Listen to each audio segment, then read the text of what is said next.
মানুষের অধিকার হারিয়ে যাওয়ার ফিরে পাওয়ার সময় এসেছে। ঠাকুরগাঁওয়ের জনসভায় তারেক রহমান জয়ী হলেও জামায়াতের সঙ্গে ঐক্যের সরকার নয়।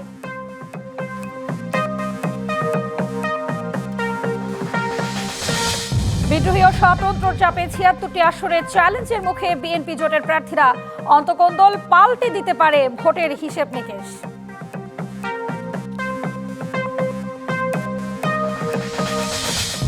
রাজনীতিকে পেশা হিসেবে নয়, কর্তব্য হিসেবে নিয়েছে জামায়াত। অসৎ নেতৃত্বের কারণে দেশের অবস্থার পরিবর্তন হয়নি, মন্তব্য দলের আমিরের।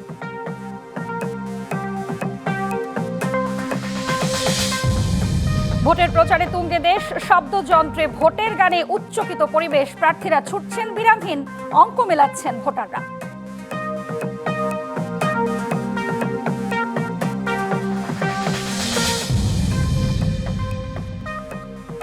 ইশতেহারের গাল ভরা বুলি বোঝে না পোড় খাওয়া মানুষ। ভোটের চেয়েও বড় প্রশ্ন দ্রব্যমূল্য, নিরাপত্তা, ন্যায় বিচার। দেশের মানুষের হারিয়ে যাওয়া অধিকার ফিরে পাওয়ার সময় এসেছে। 12 ফেব্রুয়ারি ভোট দিয়ে সেই অধিকার প্রতিষ্ঠিত করবেন তারা। নির্বাচনী সভায় বলেন বিএনপি চেয়ারম্যান তারেক রহমান, বলেন এই নির্বাচন শুধু জনপ্রতিনিধি নির্বাচিত করারই নয়, দেশ পুনর্গঠনেরও সুযোগ। ইতিহাস ঐতিহ্যের ভান্ডার উত্তরের এক জনপদ ঠাকুরগাঁও। সংস্কৃতি ও সমৃদ্ধ ইতিহাস, প্রাকৃতিক সৌন্দর্য আর কৃষি নির্ভর অর্থনীতির অপার সম্ভাবনাময় অঞ্চল। নগরীর বড় মাঠ খ্যাত জেলা স্কুল ময়দানে আয়োজিত বিএনপির এই নির্বাচনী সমাবেশ। এক পর্যায়ে মানুষের স্রোতে যে সমাবেশের আকার সীমাহীন হয়ে ওঠে। বেলা 11:15টার দিকে মঞ্চে আসেন বিএনপি চেয়ারম্যান তারেক রহমান। জনউত্তালের জোয়ারে ভাসেন তিনি। 12 তারিখ শুধু জনপ্রতিনিধি নির্বাচন নয়, এই নির্বাচন দেশ পুনর্গঠনের বলে মন্তব্য করেন তারেক রহমান। তুলে ধরেন সরকারে গেলে এই এলাকার উন্নয়নের নানা দিক। এই নির্বাচনে বাংলাদেশের মানুষ তাদের যে অধিকার কেড়ে নেওয়া হয়েছিল সেই অধিকারের প্রয়োগ করবে বাংলাদেশের মানুষ। এইবারকার নির্বাচন শুধু দেশের জনপ্রতিনিধি নির্বাচিত করার নির্বাচন নয়, এবারকার নির্বাচন হবে আমাদের দেশকে পুনর্গঠন করার নির্বাচন। ৭১ এবং ২৪-এর গণ আন্দোলনকে ধারণ করে কোনো ধর্মের বিবেচনায় নয়, যোগ্যতার ভিত্তিতে সবাইকে মূল্যায়ন করার অঙ্গীকারও করেন তিনি। আগামী 1000 বছরেও আমরা চাই প্রত্যেকটি ধর্মের মানুষ শান্তিতে এই দেশে বসবাস করবে। প্রত্যেককে বিচার করা হবে তার যোগ্যতা, তার মেধার ভিত্তিতে। ধর্ম দিয়ে কোনো বিচার করা হবে না তাকে। কারো বিরুদ্ধে সমালোচনা করে জনগণের কোনো লাভ হবে না জানিয়ে ধানের শীষে ভোট চাওয়ার পাশাপাশি বিএনপি প্রধান বলেন জনগণই সকল ক্ষমতার মালিক। যেহেতু আমরা বিশ্বাস করি জনগণই সকল ক্ষমতার উৎস, সেই জন্য আমরা জনগণের সামনে এসে দাঁড়িয়েছি। জনগণের সমর্থন নিয়ে, জনগণের ভালোবাসা নিয়ে, জনগণের শক্তিতে আমরা বাংলাদেশকে পুনর্গঠন করতে চাই। বিএনপি মনোনীত প্রার্থীদের হাতে ধানের শীষ তুলে দিয়ে সবার জোরালো সমর্থনও চান তারেক রহমান। আপনাদের কাছে ধানের শীষের জন্য ভোট চাইছি। পরিবর্তিত পরিস্থিতির বাস্তবতায় নির্বাচনের দিনক্ষণ যতই ঘনিয়ে আসছে ততই প্রতিদ্বন্দ্বিতার গতিবেগও পাল্টাচ্ছে। সেই রেশ ধরেই বিএনপি চেয়ারম্যান তারেক রহমানের এই অঞ্চলের সফর এবং আজকের এই উপস্থিতি ভোটের ট্রাম্প কার্ড হিসেবেই দেখছেন স্থানীয়রা। সচেতন মহল বলছেন এই ট্রাম্প কার্ড যাতে ওভার ট্রামে পরাহত না হয় সেজন্য বিএনপিকে আরও বেশি কৌশলী হতে হবে। Anwar Hossain, DBC news, Thakurgaon. নির্বাচিত হলে জামায়াতের সঙ্গে ঐক্যের সরকার করবে না বিএনপি। ব্রিটিশ বার্তা সংস্থা রয়টার্সকে এমনটাই জানিয়েছেন বিএনপি চেয়ারম্যান তারেক রহমান। সার্বভৌমত্ব রক্ষা করে যে দেশ জনগণের উপযোগী প্রস্তাব দেবে তাদের সাথেই সম্পর্ক উন্নয়নের কথাও জানান তিনি। এছাড়া নির্বাচনে এককভাবে জয়ের ব্যাপারে আত্মবিশ্বাসীও বলে জানান তারেক রহমান। দলের চেয়ারপারসন মা বেগম খালেদা জিয়ার চিরবিদায়ের পর দলের হাল এখন তারেক রহমানের হাতে। কয়েকদিন বাদেই ত্রয়োদশ জাতীয় সংসদ নির্বাচন। ঠিক এমন সময় রয়টার্সের মুখোমুখি হন বিএনপি চেয়ারম্যান। শুক্রবার দলীয় কার্যালয়ের সাক্ষাৎকারে আগামী নির্বাচনে এককভাবে দলের জয়ে আত্মবিশ্বাসের কথা জানান তারেক রহমান। আর জয়ী হলে প্রতিপক্ষ জামায়াতের সাথে ঐক্য গড়বে কিনা জানতে চাইলে তারেক রহমান তা প্রত্যাখ্যান করে বলেন, গণতন্ত্র ও সংসদের ভারসাম্য রক্ষায় প্রয়োজন হলো ভালো বিরোধী দল। রাজনৈতিক প্রতিপক্ষের সাথে আমি কিভাবে সরকার গঠন করি আমি জানি না তারা কতটা আসন পাবে, তবে তারা যদি বিরোধী দল হয় তাহলে আমি আশা করি তাদেরকে ভালো বিরোধী দল হিসাবে পাবো। নির্বাচনে জয়ী হলে ভারত থেকে সরে গিয়ে চীনের দিকে ঝুঁকবেন কিনা এমন প্রশ্নের জবাবে বিএনপি চেয়ারম্যান বলেন, দেশের সার্বভৌমত্ব ও জনগণের স্বার্থে প্রতিপক্ষ নয়, বন্ধুপ্রতিম দেশের প্রয়োজন। আমাদের যে কোনো চুক্তিই হোক না কেন আমার জনগণের জন্য, আমার দেশের জন্য উপযুক্ত হবে। আমাদের স্বার্থ ও সার্বভৌমত্ব রক্ষা করে যে দেশ জনগণের উপযোগী প্রস্তাব দেবে তাদের সাথে বন্ধুত্ব করব, কোনো নির্দিষ্ট দেশের সাথে নয়। নির্বাচন পরবর্তী রাজনীতিতে আওয়ামী লীগ যুক্ত হতে পারবে কিনা এমন প্রশ্নের জবাবে বিএনপি চেয়ারম্যান বলেন, দেশের মানুষ চাইলে যে কেউ রাজনীতি করার অধিকার রাখে। যদি কেউ জনগণের কাছে গ্রহণযোগ্য হন, যদি মানুষ তাদের স্বাগত জানায়, তাহলে যে কারো রাজনীতি করার অধিকার আছে।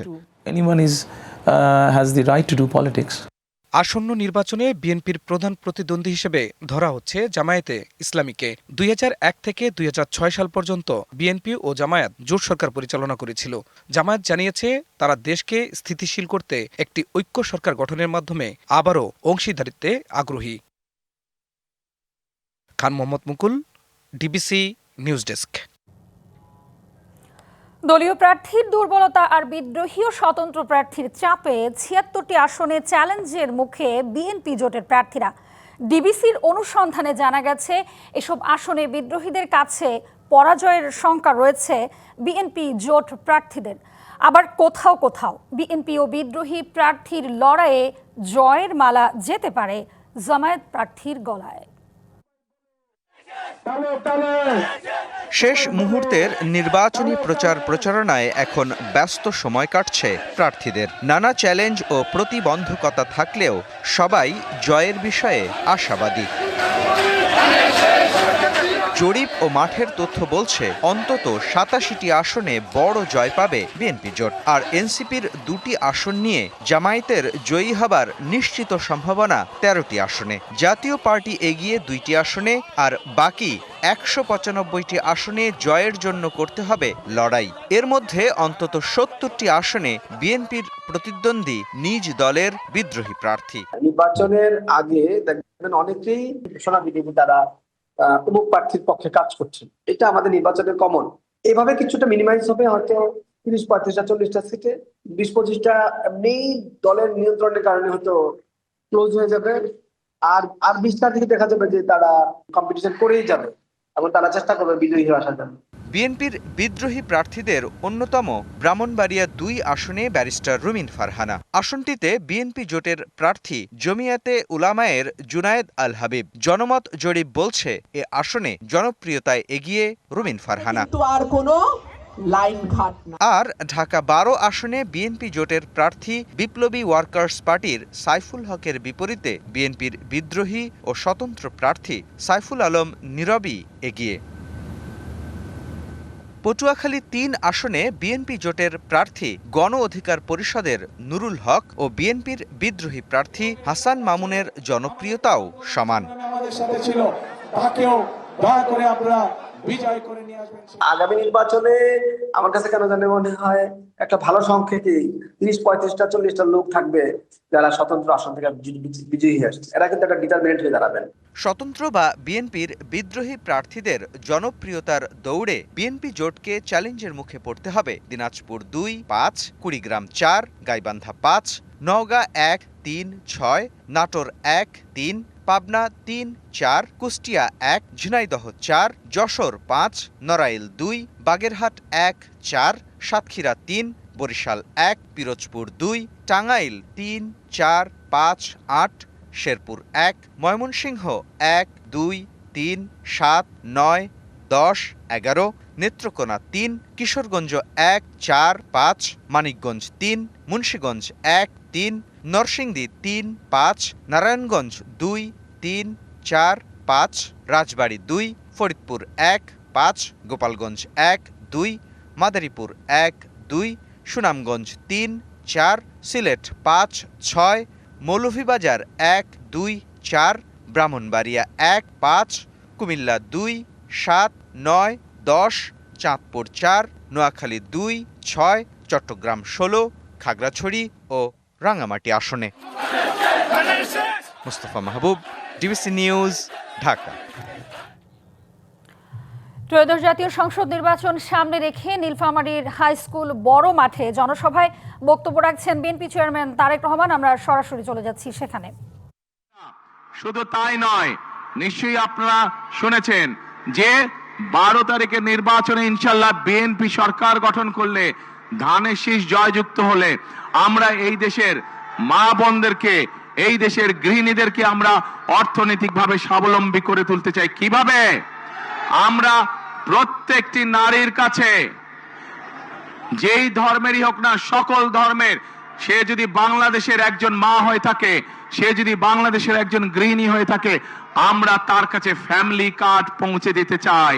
যেই ফ্যামিলি কার্ডের মাধ্যমে প্রত্যেকটি খেটে খাওয়া প্রত্যেকটি পরিবারের মা প্রতি মাসে সরকারের পক্ষ থেকে একটি সহযোগিতা পাবে। প্রিয় ভাই বোনেরা, আমরা কৃষকদের জন্য পরিকল্পনা গ্রহণ করেছি। এই এলাকাটা হচ্ছে কৃষি প্রধান একটি এলাকা। এলাকার বহু মানুষ কৃষির সাথে জড়িত, সেই জন্য বহু কৃষক ভাই আছে। এই কৃষকরা যদি ভালো থাকে, বাংলাদেশের মানুষ ভালো থাকবে। এবং কৃষকরা যাতে ভালো থাকে, তারা যাতে সহজে কৃষিজাত দ্রব্য, বীজ, সার, কীটনাশক ওষুধ তার প্রয়োজন মতন পেতে পারে, সেই জন্য আমরা কৃষক ভাইদেরকে কৃষি কার্ড পৌঁছে দিতে চাই, যার মাধ্যমে সে সহজেই কৃষি ঋণ পেতে পারবে, যার মাধ্যমে সে সহজেই তার প্রয়োজনে কীটনাশক ওষুধ, বীজ, সার সবকিছু পাবে। শুধু তাই নয় প্রিয় ভাই বোনেরা, আমরা সিদ্ধান্ত গ্রহণ করেছি 12 তারিখে আপনাদের ভোটে ইনশাআল্লাহ আল্লাহর রহমতে বিএনপি সরকার গঠন করলে আমরা সারা বাংলাদেশে, নীলফামারীতে অবশ্যই সারা বাংলাদেশে কৃষকদের 10,000 টাকা পর্যন্ত কৃষি লোন সুদ সহ আমরা মওকুফ করব ইনশাআল্লাহ। এখন প্রিয় ভাই বোনেরা, আমরা সিদ্ধান্ত গ্রহণ করেছি যে আমরা আমাদের এই সমাজে এক শ্রেণীর মানুষ আছে যাদের অবদান আমাদের জন্ম থেকে মৃত্যু পর্যন্ত। এই মানুষগুলো কারা? এই মানুষগুলো হচ্ছে আমাদের মসজিদ, মাদ্রাসার ইমাম সাহেব, খতিব সাহেব, মুয়াজ্জিম সাহেব সহ অন্য ধর্মের যারা ধর্মগুরু আছেন, সেই মানুষগুলো যারা আমাদেরকে বিভিন্ন সময় আমাদের চলার পথে, জীবনে চলার পথে আমাদেরকে বিভিন্ন সময় ভালো ভালো পরামর্শ দেন। এই মানুষগুলো অনেকেই অনেক মানবতর জীবন যাপন করেন। ইনশাআল্লাহ বিএনপি সরকার গঠন করলে পরে, 12 তারিখে ধানের শীষ বিজয় হলে পরে, আমরা এইসব ধর্মীয় মানুষ যারা আছেন তাদেরকে আমরা সরকারের পক্ষ থেকে সম্মানের ব্যবস্থা করতে চাই, যাতে করে তারা একটি সম্মানজনক জীবন যাপন করতে পারেন।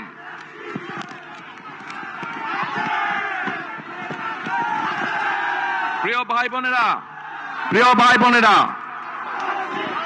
এই এলাকার, এই সমগ্র নীলফামারী, রংপুর, দিনাজপুর সহ এই পুরা রংপুর বিভাগের মানুষের একটি প্রাণের দাবি আছে। বলুন তো কে সেই প্রাণের দাবি? পরিকল্পনা। আপনাদের সকলের সামনে আমি বলে যেতে চাই যে 12 তারিখ বিএনপি সরকার গঠন করলে, আপনাদের ভোটে আল্লাহর রহমতে বিএনপি সরকার গঠন করলে, আগামী বিএনপি সরকারের অন্যতম প্রধান কাজ হবে যত দ্রুত সম্ভব এই তিস্তা ব্যারেজ মহাপরিকল্পনার কাজ শুরু করা, যাতে করে এই এলাকা আবার সবুজ, শস্য শ্যামলা হয়ে উঠতে পারে, এই এলাকার খাল বিলগুলোতে যাতে পানিতে ভরে যেতে পারে। রাজনীতিকে যারা পেশা হিসেবে নিয়েছে তারাই দুর্নীতি, চাঁদাবাজি ও মামলাবাজি করে। অসৎ নেতৃত্বের কারণে দেশের অবস্থা বদলায়নি বলে মন্তব্য করেছেন জামায়াতের আমির ডাক্তার শফিকুর রহমান। হবিগঞ্জ ও মৌলভীবাজারে নির্বাচনী জনসভায় এসব কথা বলেন তিনি। নির্বাচিত হলে জনপ্রতিনিধি এবং তার পরিবারের আয় ব্যয়ের হিসেব দিতেও বাধ্য থাকবে বলেও জানান ডাক্তার শফিক। নির্বাচনী প্রচারণায় শনিবার মৌলভীবাজার ও হবিগঞ্জে জনসভায় অংশ নেন জামায়াত ইসলামের আমির ডাক্তার শফিকুর রহমান। দুপুরে মৌলভীবাজারের কুলাউড়ায় জনসভায় ডাক্তার শফিকুর রহমান বলেন, জামায়াত ক্ষমতায় গেলে এমন বাংলাদেশ গড়তে চায় যেখানে আইন সবার জন্য সমান।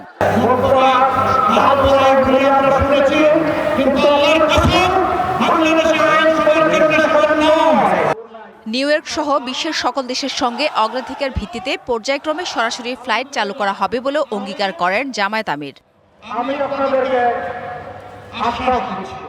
এর আগে সকালে হবিগঞ্জের নিউফিল্ড মাঠে জামায়াতের নির্বাচনী জনসভায় আমির বলেন, রাজনীতিকে পেশা নয় কর্তব্য হিসেবে নিয়েছে জামায়াত। ধর্মের ভিত্তিতে দেশকে আর বিভক্ত করা চলবে না। রাজনীতি আমাদের পেশা নয়, রাজনীতিকে আমরা কর্তব্য হিসাবে নিয়েছি। রাজনীতিতে যারা পেশা হিসাবে নিয়েছে, দুর্নীতি, চাঁদাবাজি, মামলাবাজি, লুণ্ঠন এগুলা তারা করে। যারা নির্বাচিত প্রতিনিধি হবেন তারাই চরিত্র হারিয়ে লুণ্ঠনকারী হয়ে যাবেন, সেই বাংলাদেশ দেখতে চাই না। জামায়াত আমির আরও বলেন, বিনা ট্যাক্সের গাড়ি ও স্বল্প মূল্যের ফ্ল্যাট গ্রহণ করবে না জামায়াতের এমপিরা। নির্বাচিত হলে জনপ্রতিনিধি এবং তার পরিবারের আয় ব্যয়ের হিসেব দিতে বাধ্য থাকবে। যার যেটা পাওনা তার ঘরে সেটা পৌঁছে দেওয়ার চেষ্টা করা হবে। এই টাকা আমরা যদি সরকারে যাই, এটা আমাদের বাপদাদার টাকা নয়, এই টাকা 18 কোটি মানুষের টাকা। কোনো প্লট অত্যন্ত স্বল্প মূল্যে যেটা এমপি মন্ত্রীদেরকে দেওয়া হয়, সেই প্লট আমরা নেব না। ক্ষমতায় গেলে চা শ্রমিকদের উন্নয়ন করা হবে বলেও জানান doctor Shafiqur Rahman. DBC news desk. একটি নির্দিষ্ট দল ধর্মীয় অনুভূতির অপব্যবহার করে নির্বাচনী প্রচারণা চালাচ্ছে, এমন অভিযোগ করেছেন বিএনপির নির্বাচিত পরিচালনা কমিটির মুখপাত্র মাহাদি আমিন। রাজধানীতে সংবাদ সম্মেলনে এই অভিযোগ করেন তিনি। তথ্যপত্র পেলে স্বাভাবিকভাবে আমরা সামনের দিনগুলোতে সেগুলো নিয়ে আরো আলোচনা করব। ইতিমধ্যে তো আপনারা দেখছেন সোশ্যাল মিডিয়াতে এসে মূলধারা গণমাধ্যমে এসেছে, আপনার সাংবাদিকরা যারা রয়েছেন অনেকেই খুব গুরুত্বপূর্ণ ভূমিকা পালন করেছেন এই বিষয়গুলো সামনে আনার জন্য। সুতরাং আমরা নির্বাচন কমিশনকে আহ্বান জানাবো, ওনারাও যেন ওনাদের দিক থেকে যতটুকু করণীয় সেই কার্যকর পদক্ষেপটুকু গ্রহণ করে। ভোটের বাকি আর মাত্র 5 দিন, তাই নির্বাচনী প্রচারণায় জমজমাট সারা দেশ। শেষ মুহূর্তের নির্বাচনী গণসংযোগে ব্যস্ততার অন্ত নেই প্রার্থীদের। ছুটে চলেছেন নিরন্তর, চষে বেড়াচ্ছেন শহর থেকে গ্রাম। নানা প্রতিশ্রুতির স্লোগান নিয়ে ভোটারদের মন জয়ে সরব তারা। আছে একে অন্যের বিরুদ্ধে অভিযোগও। সব মিলিয়ে নির্বাচনের আগে ভোটাররাও মেলাচ্ছেন নানা সমীকরণ। দরজায় করা নাড়ছে ত্রয়োদশ জাতীয় সংসদ নির্বাচন। 12ই ফেব্রুয়ারি ভোটের দিন যত ঘনিয়ে আসছে, ততই দিনরাত এক করে ভোটারদের কাছে ছুটছেন প্রার্থীরা। শনিবার ছুটির দিন সকাল থেকেই বগুড়া 6 আসনে বিএনপি প্রার্থী দলটির চেয়ারম্যান তারেক রহমানের পক্ষে পাড়া মহল্লায় উঠান বৈঠক ও গণসংযোগ করছেন নেতাকর্মীরা। ভোলা 1 আসনের বিএনপি জোটের প্রার্থী আন্দালিব রহমান পার্থর পক্ষে বাড়ি বাড়ি গিয়ে ভোট চেয়েছেন দলটির নারী সদস্যরা। তুলে ধরছেন উন্নয়ন পরিকল্পনা। একই আসনে প্রচারে পিছিয়ে নেই ইসলামী আন্দোলন প্রার্থী মাওলানা ওবায়দুর রহমানও। চষে বেড়াচ্ছেন হাটবাজার সড়ক। চাঁদপুর 3 আসনে বিএনপির প্রার্থী শেখ ফরিদ আহমেদ মানিক উপজেলার শাহ মাহমুদপুর ইউনিয়নে গণসংযোগ ও উঠান বৈঠকে দেন নানান প্রতিশ্রুতি। গোপালগঞ্জ 3 আসনে দিনরাত প্রচারণায় ব্যস্ত প্রার্থীরা। শক্ত অবস্থানে বিএনপি জামায়াত, সরব বাংলাদেশ খেলাফত মজলিস। উৎসবমুখর পরিবেশের মধ্য দিয়ে আগামী ত্রয়োদশ জাতীয় সংসদ নির্বাচন 12ই ফেব্রুয়ারি যে নির্বাচনটি অনুষ্ঠিত হবে, একটি চমৎকার পরিবেশের মধ্যে দিয়ে অনুষ্ঠিত হবে এবং সেখানে লেভেল প্লেইং ফিল্ড তো অবশ্যই সব প্রার্থীর জন্য সম অধিকার থাকবে। মা বোনদের অধিকার তো তার কর্মক্ষেত্রে যাওয়া তো তার বাধা না, বাধা তার নিরাপত্তা। তার নিরাপত্তা আমরা নিশ্চিত করব, আর নিরাপত্তাটা নিশ্চিতের জন্য একটি আমাদের মেগা পরিকল্পনা করতে হবে, একটা স্মার্ট পরিকল্পনা করতে হবে। জয়পুরহাট 2 আসনে 3 প্রার্থীর মধ্যে সক্রিয় বিএনপি জামায়াত প্রার্থী দিচ্ছেন নানান প্রতিশ্রুতি। তবে এলাকার উন্নয়ন আর সুখ দুঃখে যারা পাশে থাকবেন তাদেরই ভোট দেবেন ভোটাররা। আমি দুর্নীতিমুক্ত প্রশাসনের জন্য কাজ করব এবং নৈতিকতা সম্পূর্ণ মাদকমুক্ত যুব সমাজ তৈরির জন্য কাজ করব। আমি নারীদের শিক্ষা উন্নয়ন সহ নারীদের অধিকার আদায়ের জন্য কাজ করব। দেশ পরিচালনা থেকে শুরু করে বিভিন্ন সার্বিক কার্যকলাপ যাদের অংশগ্রহণ ছিল, আমরা সেই রকম ধরনেরই একজন প্রার্থীকে বাছাই করতে চাই আগামী নির্বাচনের ভোটাধিকারের মাধ্যমে। সিরাজগঞ্জ 3 আসনে গণসংযোগে ব্যস্ত সময় কাটাচ্ছেন প্রার্থীরা। মেহেরপুর পৌরসভার বিএনপি প্রার্থী বলেন, অভিযোগে রাজনীতি করে না তার দল। যেহেতু একটি নিরপেক্ষ সরকার রয়েছে, সরকারের অধীনে অবশ্যই সুষ্ঠু সুন্দর ভোট হবে। তো আমরা ক্ষমতায় গেলে প্রথমে এই দেশ থেকে নেশা মুক্ত করব এবং যুব সমাজকে ট্রেনিং দিয়ে বিভিন্নভাবে তাদেরকে কর্মসংস্থানের ব্যবস্থা করে দেশ এবং বিদেশের বাইরে পাঠাবো আমি। আর বিএনপি দ্বিমুখী রাজনীতি করছে বলে যশোরে অভিযোগ করেন হাসনাত আব্দুল্লাহ। ফেনী 2 আসনে বিএনপি জোট প্রার্থী এবি পার্টির চেয়ারম্যান মুজিবুর রহমান মঞ্জু বাড়ি বাড়ি গিয়ে ভোট প্রার্থনা করেন। এছাড়াও দেশের অন্যান্য প্রার্থীরাও ছুটছেন ভোটারদের দ্বারে। আছে অভিযোগ, পাল্টা অভিযোগ। আসিফ খান, ডিভিসি নিউজ। দেশ জুড়ে বইছে নির্বাচনের জোর হাওয়া। 12 ফেব্রুয়ারি হবে ত্রয়োদশ জাতীয় সংসদ নির্বাচনের ভোট গ্রহণ। এ নিয়ে কি ভাবছেন সাধারণ মানুষ থেকে শুরু করে আগামীর জনপ্রতিনিধিরা, সে কথা জানাতে ডিবিসি নিউজের ইলেকশন এক্সপ্রেস ছুটে যাচ্ছে সব সংসদীয় আসনে। এখন রয়েছে নোয়াখালী 3 সংসদীয় আসন 270-এ। সিএসআরএম ডিবিসি ইলেকশন এক্সপ্রেস আছি নোয়াখালী জেলায়। এই মুহূর্তে আমাদের সাথে অতিথি হিসেবে যুক্ত আছেন নোয়াখালী 3 আসনের স্বতন্ত্র প্রার্থী অ্যাডভোকেট শরীফ আহমেদ। আমরা তার সাথে কথা বলবো। আমাদের অনুষ্ঠানে আপনাকে স্বাগত জানাচ্ছি। আপনি তো স্বতন্ত্র নির্বাচন করছেন, নির্বাচনের হাওয়া কেমন বইছে আপনার আসলে? গণতন্ত্রের সৌন্দর্য হলো লেভেল প্লেইং ফিল্ড, সবাই তার মতামত নিজস্ব আঙ্গিকে প্রকাশ করবে, সেটাই।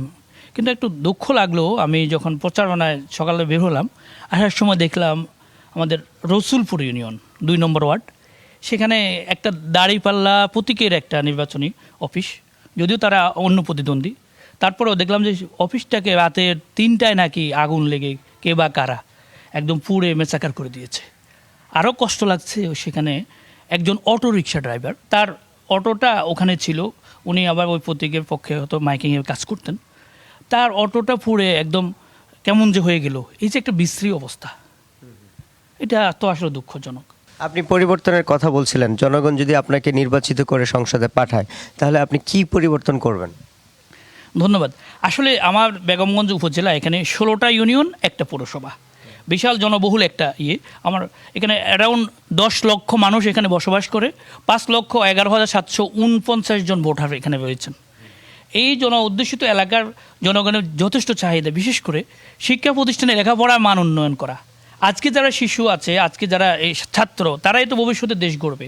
এরা যদি সুশিক্ষা শিক্ষিত হয়ে দেশে বড় প্রতিষ্ঠানে পড়াশোনা করতে পারে, দেশ জাতি গড়ার কাজে ভূমিকা রাখতে পারবে। এই যে নির্বাচনী পরিবেশ যেটা বিরাজ করছে আপনার আসনে, এমন পরিস্থিতিতে নির্বাচন দিন পর্যন্ত আপনার নেতাকর্মী এবং ভোটারদের প্রতি আপনার বার্তা কি? হ্যাঁ, সম্মানিত বেগমগঞ্জবাসী, যিনি যে মতে যে ধর্মের আছেন, আমি একজন তরুণ প্রজন্মের মানুষ, ঢাকা বিশ্ববিদ্যালয়ে পড়াশোনা করেছি। আমি চাই, আমি একজন জুলাই যোদ্ধাও বটে। এই জুলাই যে আমরা আন্দোলনে আমার এই পাশ দিয়ে হেলিকপ্টার গুলি গিয়েছিল, আল্লাহ রহম করেছে বেঁচে আছি, না হলে মারা গেলে 1.5 বছর হয়ে যেত। অন্য কেউ যদি যোগ্য হয় তাকে দিবেন, কিন্তু এমন কোনো ব্যক্তিকে দিবেন না তিনি বসন্তের কোকিলের মতো নিজেকে খুব বাহুবল দেখাবে কিন্তু কাজে পাওয়া যাবে না, রাস্তাঘাটে উন্নয়ন করবে না, সমাজের উন্নয়নে থাকবে না, এমন ব্যক্তিকে আমি ভোট না দেওয়ার জন্য অনুরোধ করব। আমাদের সাথে যুক্ত হওয়ার জন্য আপনাকে অসংখ্য ধন্যবাদ। সিএসআরএম ডিবিসি ইলেকশন এক্সপ্রেস পরবর্তী সংবাদে আমরা যাব লক্ষ্মীপুর জেলায়, সেখানে নতুন কোনো প্রার্থী নিয়ে আবারও আপনাদের সামনে হাজির হব। ততক্ষণ আমাদের সাথে থাকুন, ভালো থাকুন। 2 দিন বিরতির পর কাল সকাল থেকে আবারও লাগাতার ধর্মঘটের ডাক দিয়েছে চট্টগ্রাম বন্দর রক্ষা সংগ্রাম পরিষদ। নিউমোরিং কন্টেনার টার্মিনাল বিদেশি অপারেটরকে ইজারা দেওয়ার প্রক্রিয়া বাতিল সহ 4 দফা দাবিতে দুপুরে চট্টগ্রাম প্রেস ক্লাবে সংবাদ সম্মেলন করে এই কর্মসূচি ঘোষণা করা হয়। এর আগে এনসিটি পরিচালনার ভার সংযুক্ত আরব আমিরাতের প্রতিষ্ঠান ডিপি ওয়ার্ল্ডকে দেওয়ার সিদ্ধান্তের প্রতিবাদে গত সপ্তাহে বন্দরের শ্রমিক কর্মচারী টানা 6 দিনের কর্মবিরতিতে থাকে। পরিষদ আগামীকাল 8 তারিখ আর 4 দিন বাকি বাংলাদেশের নির্বাচন। এই সরকার কোন স্বার্থে, কিছু স্বার্থে, কাদের স্বার্থে এই উপদেষ্টা সহ এই সরকার এই গুরুত্বপূর্ণ স্থাপনা, সামরিক বিষয়টি এখানে গুরুত্বপূর্ণভাবে জড়িত, এই স্থাপনাটি বিদেশি কোম্পানিকে দিতে চায়, এটি আমাদের প্রশ্ন।